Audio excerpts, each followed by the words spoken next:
Morning, Radhe Radhe. कैसे हो आप सभी? आप सभी का स्वागत है मेरे चैनल मानवी ब्लॉग्स में। और सुबह के बज चुके हैं 6। आज मैं जल्दी उठ गई थी। रीज़न ये था कि जब मैं लेट उठती हूँ ना तो पूरा दिन है ना मेरा इतना आलसी जाता है ना, और सच बताऊँ तो मेरा मन खुश भी नहीं रहता है। तो इस वजह से तो फिर मैंने सोचा चलो क्या है, अगर बच्चों की छुट्टियां हैं तो मुझे तो जल्दी ही उठना है। तो अभी मैंने 6 बजे का अपना जो है रूटीन बना लिया है। और मॉर्निंग टू आफ्टरनून आज का मेरा रूटीन होने वाला है। सुबह से लेकर शाम दोपहर तक के मेरे काम काज क्या होते हैं, जो कि हर एक हाउसवाइफ के होते ही हैं। और मुझे तो लगता है कि हर एक गृहिणी को, हर एक जो हाउसवाइफ हैं उनको ये आदत ज़रूर से ज़रूर अपनानी चाहिए। देखो थोड़ा टाइम ज़रूर लगता है, बिकॉज़ है ना मैं भी बहुत ज़्यादा आलसी हूँ, बहुत ही ज़्यादा। लेकिन फिर ये है कि मैं जब लग जाती हूँ ना तो फिर मैं ये नहीं देखती कि मुझे क्या हो रखा है क्या नहीं, बस काम करना है तो करना है फिर। और बस उठने के मामले में मैं थोड़ी सी लेज़ी हूँ, अदरवाइज़ तो काम के मामले में बिल्कुल भी नहीं, मैं पूरा दिन लगी रहती हूँ सच बताऊँ तो। और मुझे अच्छा भी लगता है काम करना, स्पेशली अपने घर का, क्योंकि जब हम किराए पे रहते थे ना गाइज, सच बताऊँ तो मतलब वहाँ पर तो ऐसे बोलें या ना बोलें, बच्चे खेल रहे हैं तो नीचे डिस्टर्ब ना हो, तो इस तरह की चीज़ें हमने बहुत फेस की है जब हम किराए पे रहते थे। और पता क्या सोचते थे कि काश हमारा भी एक घर होता, बहुत बड़ा नहीं, सिर्फ मैं यही सोचती कि सिर्फ एक कमरा हो और आगे वॉशरूम हो, बस इतना ही कि मेरे एक कमरे में सब कुछ आ सके।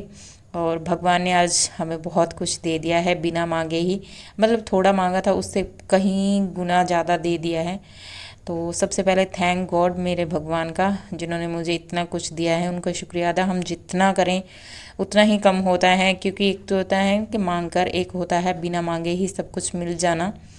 तो वो चीज़ें हमारे साथ हुई हैं, और दूसरों को भी अचानक से ऐसा लग रहा है कि ऐसा मतलब क्या हुआ है इनके साथ, अचानक से ही मतलब इन्होंने घर प्लान कर लिया। तो अभी है ना मेरे घर को 2 साल हो जाएंगे, और बहुत अच्छा लगता है। भले ही छोटा है, लेकिन कहते हैं ना अपनी तो अगर झोपड़ी भी हो तो वो महलों से कम नहीं होती है। तो बस भगवान से यही प्रार्थना करूँगी कि जो भी रेंट पर रह रहे हैं लोग, क्योंकि उनको बहुत सारी चीज़ें फेस करने को मिलती हैं, और एक तो किराया दो, फिर ऊपर से मकान मालिक की भी सुनो, तो ये सब बहुत कुछ झेलना होता है। तो ऐसा, चलो मजबूरी में रहते हैं, हर कोई मजबूरी में ही रहता है, कोई जॉब करता है या फिर कोई काम के लिए किसी भी तरह से अपने घर परिवार को छोड़ के आया है। तो वरना विदेश ही है ये, एक लगा लो, जब हम किसी और सिटी से किसी दूसरी सिटी में जाते हैं तो विदेश से वो कम नहीं होता है हमारे लिए। तो बस यहाँ पर मैं आप लोगों के साथ सब्जी की रेसिपी शेयर करनी थी, मैं भूल ही गई। तो यहाँ पर मैं बनाऊँगी काले चने की सब्ज़ी। कुछ का मैंने पेस्ट बना लिया है गाइस, ये देख देख सकते हो आप लोग, थोड़ा सा मिक्सी में। और तड़का वही बेसिक सा है जो हम लगाते हैं, बस पेस्ट बनाया था। अगर आपको ज़्यादा गाढ़ी ग्रेवी चाहिए तो प्लीज़ एक बार है ना इस तरह से बनाकर ज़रूर देखना। आपको आलू ऐड करने की बिल्कुल भी ज़रूरत नहीं पड़ेगी, मैंने किया था आलू ऐड। फिर ये रहता है ना कि छोटी वाली गुड़िया मेरी बहुत ज़्यादा नखरे करती है, उसको आलू ही चाहिए हर एक सब्ज़ी में।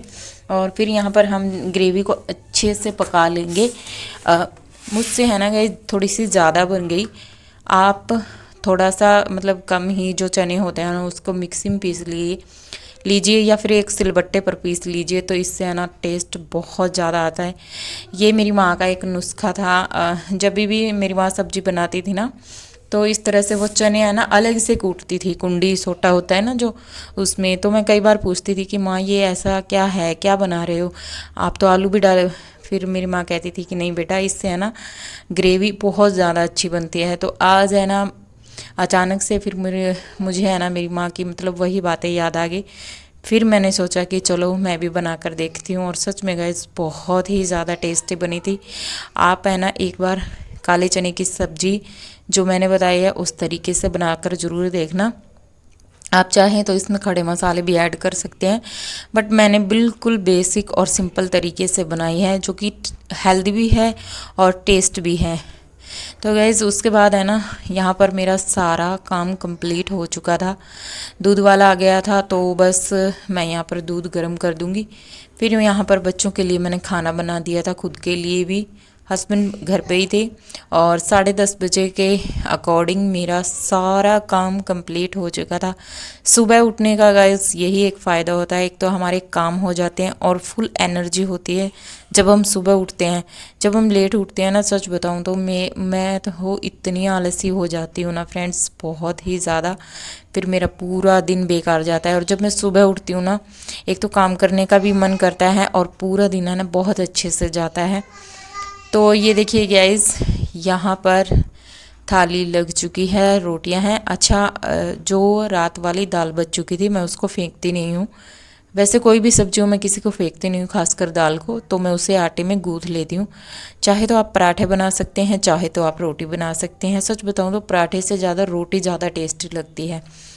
तो लीजिए गाइस, यहाँ पर हमारी गर्मा गर्म आज की थाली बनकर हो चुकी है। तो आप लोगों को कैसी लगी प्लीज़ कमेंट करके ज़रूर बताना। चैनल पर पहली बार हैं तो प्लीज़ मेरे चैनल को सब्सक्राइब ज़रूर कर लेना। और आप लोग लाइक नहीं करते हो तो प्लीज़ गाइस, जहाँ देख रहे हैं तो एक लाइक करने में कुछ नहीं जाता है। तो फ्रेंड, अभी मेरा सारा काम हो चुका है, खाना पीना, और सिर मैंने धो लिया था सुबह ही। आज है ना, बिकॉज मैं सुबह 6 बजे उठी थी तो मेरा काम बहुत जल्दी हो गया। और सुबह उठने का यही फ़ायदा है।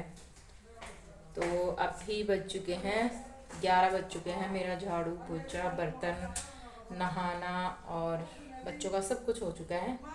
तो अभी थोड़ी देर के लिए मैं रेस्ट करूँगी। खाना भी हमारा हो चुका है और फिर मिलते